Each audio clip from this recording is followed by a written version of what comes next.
Таңертеңгі асқа не тұтынасыз? Сұлы ең жақсы таңдау болар еді. Бүгін біз сұлының денсаулыққа тигізетін артықшылықтарын айтып өтеміз. Сұлының құрамында көп мөлшерде талшықтар бар.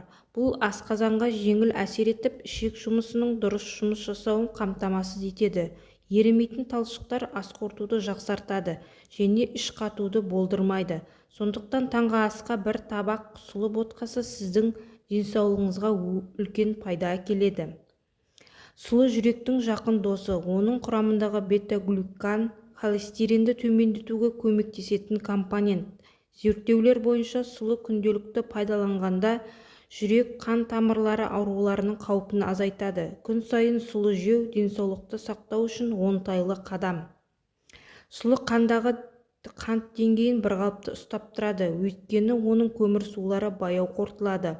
Бұл сіздің энергияңызды бірқалыпты ұстауға көмектеседі. Егер сіздің күніңіз ұзақ әрі белсенді өтетін болса, сұлы сізге қуат береді. Сұлы құрамындағы бета-глюкан иммундық жүйені нығайтып, инфекциялар мен ауруларға қарсы тұруға көмек береді. Бұл сіздің ағзаңыздың қорғанысын арттырады, әсіресе суық мезгілде өте пайдалы. Сұлы күнделікті рационыңызға қосу денсаулығыңыздың жақсартудың оңай тәсілі. Оның талшықтары, витаминдері мен минералдары сіздің ағзаңызға толық қолдау көрсетеді. Егер денсаулығыңызды күту маңызды болса, сұлыға назар аударыңыз. Егер сізге пайдалы ақпарат болса, лайк басып, арнамызға жазыла кетіңіз.